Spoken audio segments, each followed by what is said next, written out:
Good morning, everyone. So, I've been asked to do a video on different needles and threads. I do try to explain the different ones I use, but I was chatting to Rach, and we thought this might be a good standalone video that we can just refer people to when they're asking about sewing needles and also threads that we use in our slow stitching. So I've got a big collection here of needles, and I'm going to go through each type and talk about my experience with them. I'm not an absolute expert on this. This is just my experience from using them and what I know them to be good for. And I'll talk to you about the ones that I personally like to use the most and pretty much what Rach likes to use. We do use similar needles, but I definitely have a favorite, which I'm going to talk to you about. So I'm going to start with chenille needles. What I'll do is I'll just move my bundles up so that I want to actually show you the needles. Okay. So these are all chenille needles, different brands. The features of chenille needles is that they are similar to tapestry needles. So this is a tapestry needle here. And the tapestry needle is a decent length. It has a very large eye, which makes it easy to thread. Because if you are doing tapestry, you tend to use quite a thick wool, so you need to be able to thread it. And it has a fairly blunt point. So chenille needles have similar features, but their point is a little bit sharper. So if I pulled out this one, for example, that point is a little bit sharper, but still has a large eye, so it's easy to thread. So we would use these needles when we're using larger threads, like a larger perlé or a wool, for example, a 4-ply wool. And I'm going to show you, I'll show you the different threads. The sizes, they range in sizes. The ones I tend to use, and I'm sure Rach is the same. I've ripped off the thing, you can't see the size of that. But that is a size 22, which we use all the time. This one was a varied pack DMC ranging from sizes 18 to 22. This one is a size 18. So for us, 18 is larger. 22 is smaller. I would use anything from about an 18 up to about a size 20. So that's a variety. That one looks like it's the same. That looks like it's an 18 as well. Now these are size 13. They're very large. I use these when I do basket weaving. Okay, so I would not use these in my sewing. They're too big, but I just have these for basket weaving. As in like raffia basket weaving. Okay, so that's chenille needles. I would suggest getting a pack of chenille, maybe a 20, 22 or 24, or a mix pack, like that one's a mix pack, if you're going to use wools. Okay, so I'm just going to pop, as I go through them, I'm going to pop them in here so I know I've done them. Okay, these are beading needles. Clearly they are for beading. They are very, very, very thin. They need to be able to go through those tiny little seed beads. They are long, so you can actually thread a whole bunch of beads on there. And the eye is super tiny. So there's 2 threads that I tend to use when I'm beading.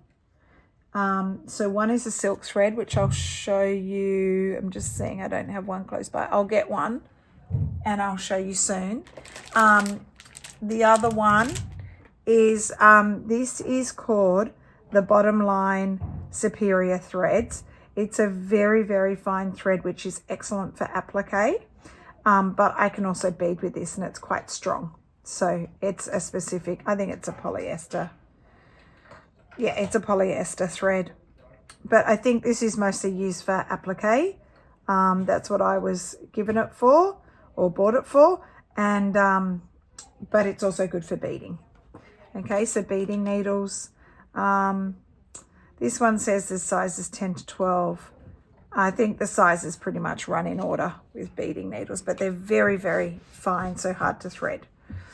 Okay, these are just either general sewing needles, sharps, they can be called, gold eye embroidery needles. They've got reasonable length. This is a variety of sizes in this one. These are just good for my general sewing, particularly when I'm just using my standard cotton, like this kind of thing. Also, if I wanted to use this, it would work.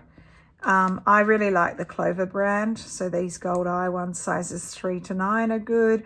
These are embroidery, so if I was using, I could use these. There's a reasonable eye size on that one. I could use these when I'm using stranded cotton as well, would work well. So they're just general sewing needles that you may just have. Okay, these are quilting needles, obviously designed for quilting. They have a very sharp point and they're tiny, and the purpose of them being so tiny is that you can very quickly quilt with them, so you're meant to be able to stitch quickly with them. They're short, so they're easy to maneuver.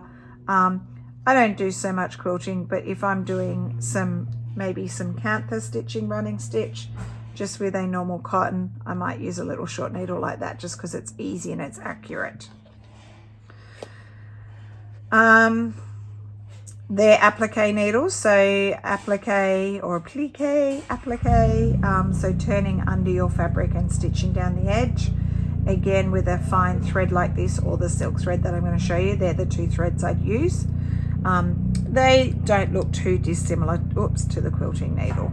Similar, very tiny eye there, and fairly short needle. Crewel needles are designed for crewel embroidery, and with crewel embroidery you're going to use, I'm just trying to find some wool. Where's my crewel? Oh, this kind, so it's very bright, but this kind of wool, or even, you might use one that's got a bit of mohair in it, that kind of thing. They are fairly short needles. The eyes are reasonably small, not as small as the applique or the quilting needles. This is a lovely French brand of needle. I do have different needles in this brand. Okay, so I've got that size 10, both of them, and that size 9. So the size 10 is smaller, a smaller eye. Okay, my favorite needles, you can tell, look at the range. The confusing thing about these, there's pretty much two names for them and they're the same thing. You can either have them called straw needles or milliners. Now, they were originally designed for milliners to make hats nice and long. The features of these needles are that they are long, they have a very small eye, but the thing I like the most about them, Alfie, is that the eye is no wider than the shaft of the needle. So when you're doing wrap threads, when you're doing your French knots, your bullion knots, etc., these needles are easy to use. Alfie, shh, there's noise next door and he's been triggered. The confusing thing about these ones is that the sizes don't go in order. So it's just a random pack of them. Alfie, I love the brands I love this. For milliners, I love the Suspargo milliners. These Richard Hemming ones are good. And then the Bowen ones are good as well. So they were all, Alfie, there's nothing out there, darling. Just people next door. Alfie, shh. Yeah, like I said, the confusing thing is that these needles, the sizes don't run in order. So they're size 10. That's an 11. That's a really tiny one. I've only got one in there. Okay, they're 12s. So let's go this way. Size 3 is similar to size 12. They're really confusing. So this would be my order. Size 4. I've got some in there, 10s as well. Those 10s are similar size to those ones. Now let's look at what they're 11s. I've got the Suspargos, the 3. I've got the 1 and I've got the 15. So if we have a look, I don't know if you can see in there, 15 is bigger than the 1, but the 1 is much bigger than the 10. So they don't run in order. It's really confusing. For me, I just go for the ones that I like the look of. These are quite long ones, these Suspago ones that I've got. I really love these ones, size 4. Use them all the time. Okay, so I find that I can thread these with most fibres. It is a tiny eye, but I can thread them. But if you struggle with these, there are your other options. Okay, so there's all your different needles that we use. There are so many more needles out there. The company John James has a really good needle guide. You can go online and download their needle guide. If you are just getting started, a good thing to do, now I got this at Sewing Basket, and this is just a cheap brand, but you might get a mixed needle pack. For example, Birch is a big brand here in Australia, and you can get mixed needle packs. So you'll get a variety of needles. We've got Danas, which are long with a decent size eye, Sharps, Betweeners, they're good for embroidery. There were embroidery needles there, Mattress one, which is long. So you've got a bunch of different options there. So that could be your starting point. For me, I personally can't do without my milliners. I would probably have a pack of about a size 20, 22 chenilles and just a general pack of sewing needles. So probably just, you know, 2 needles or a mixed pack, 2 or 3 needles or a mixed pack. All right, let's look at threads.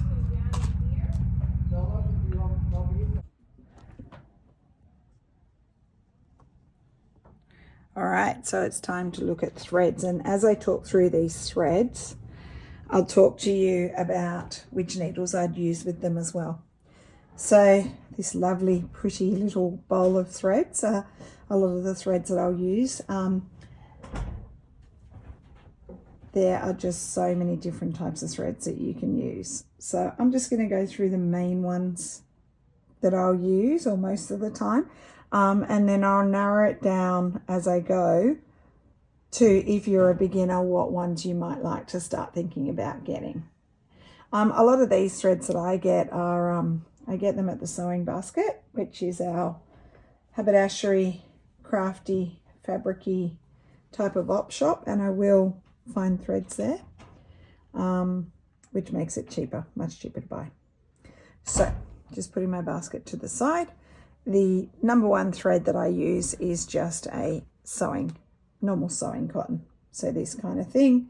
I like to buy these old ones at the Sewing Basket. You can buy new ones, but just a plain cotton or off-white cotton is really essential for things like stitching, invisible stitching your fabrics down.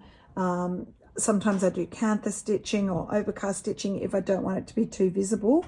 You can even use this for applique as well. The types of needles I'd use, generally for each thread, I will use a needle, the smallest needle I can in terms of the eye. So going back to my needles, some of the general embroidery needles, these kind of crewel ones would be really easy to thread. Just looking in my box. Just your general sewing needles I'd use for this, like something like that would be perfect, easy to thread. In terms of threading, I'd use, this is a clover threader if I'm having trouble. This actually works well. It took me a little while to get it going, but it's not essential. But if you do have trouble threading small needles with this type of cotton, this can come in handy. The other type of thread that is probably your next go-to is something like the DMC stranded cotton. Okay, it comes in other brands. Anchor is another very common brand. I have this in the biggest rainbow of colors. These are cheap. You can get them for about $1 each. At the Sewing Basket, they're 50 cents. And the feature of this, I've already pulled some out, so it's a bit tangled. It's an older one, that's why it's probably getting a bit stiff and tangled. I just wanted to pull some out and show you what it looks like. Okay, there we go. So it is stranded cotton because it is made up of 6 strands of thread. So if I go to the end and spread them out,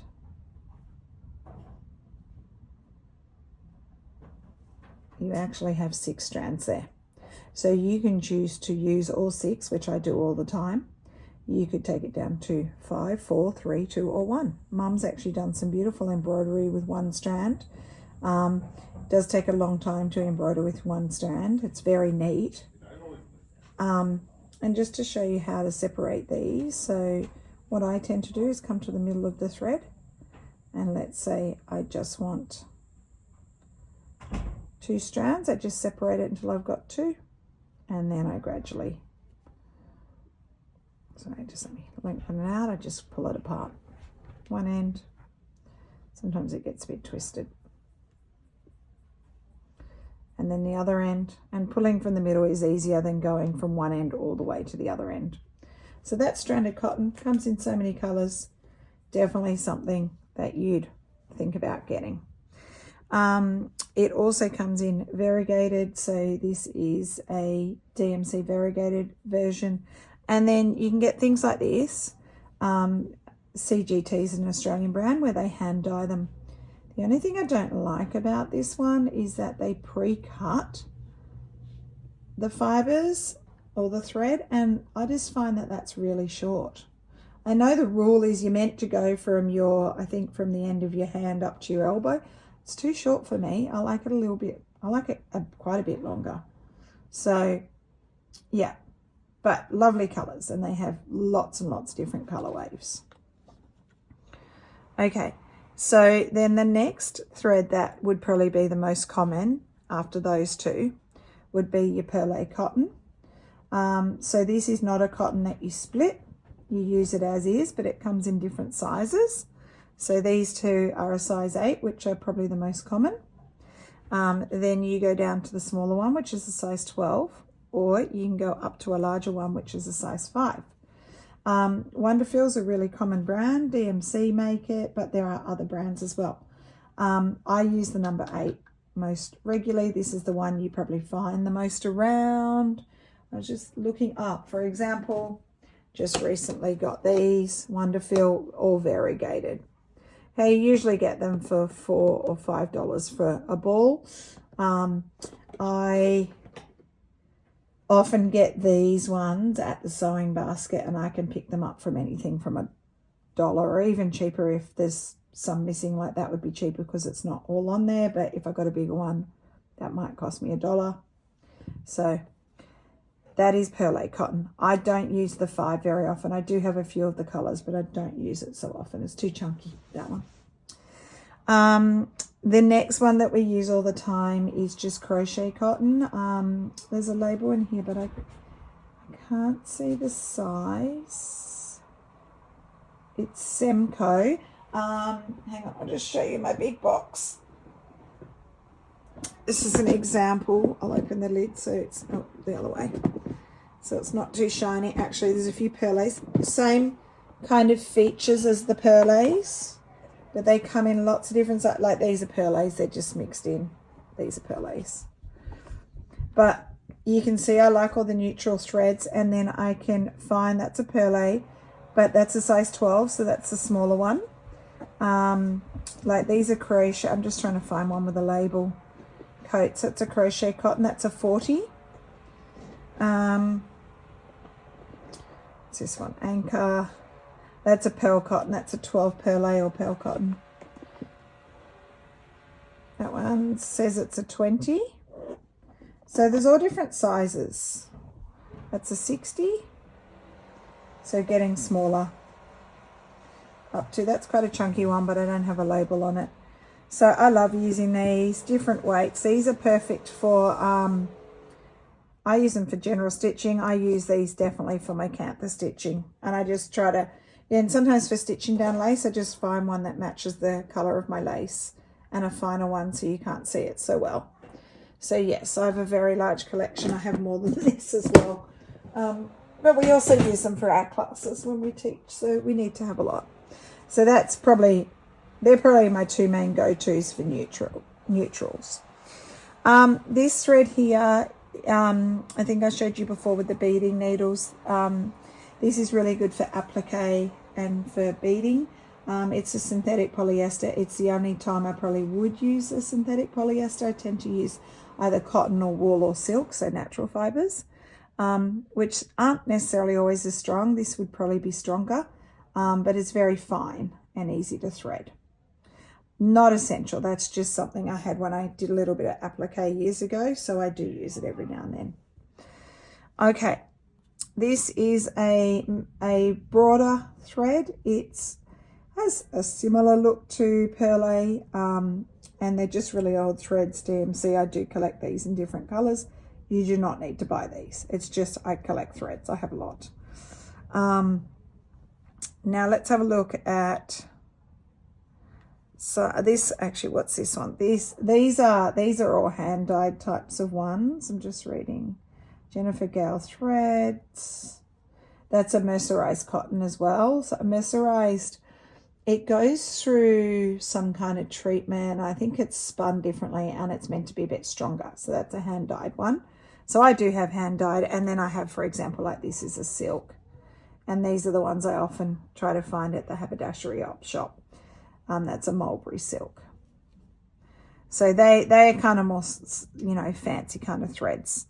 Let's have a look at some of the different wools that I might use. Okay, so tapestry wool.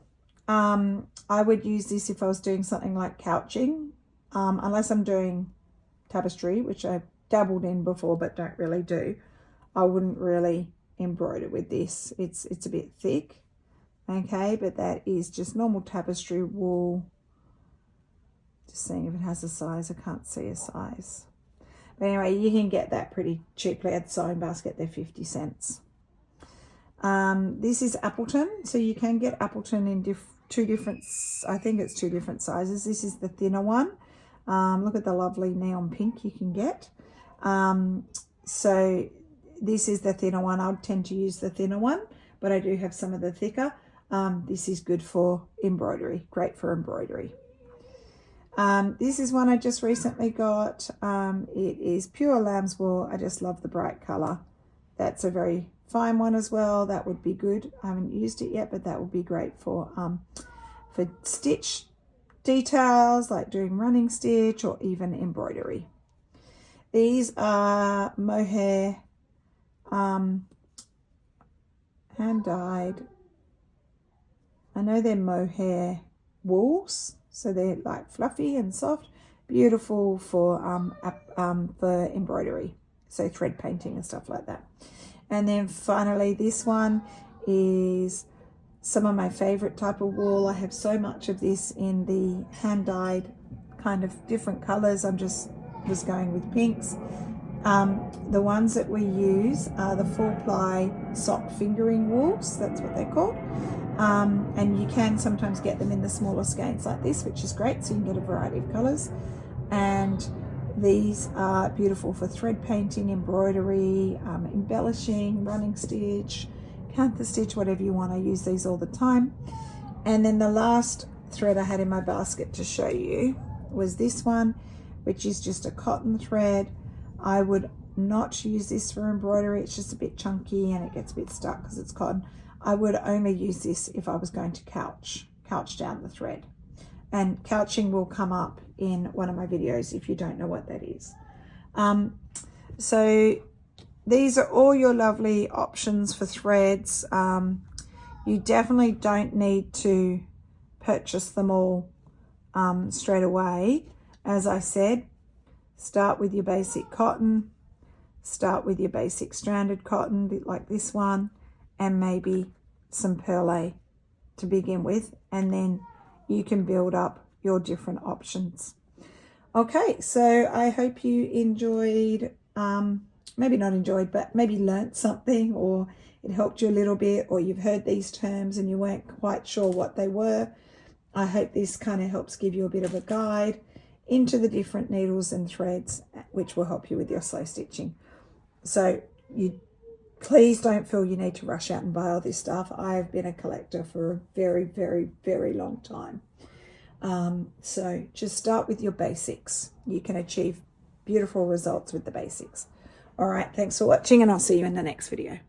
So a final summary of your basics: go for a chenille needle, maybe a milliner's needle, some general embroidery needles if you like, some plain white or off-white sewing machine cotton, some stranded cottons in different colours, and eventually build up your supply of perlé threads number 8. That should be a good start.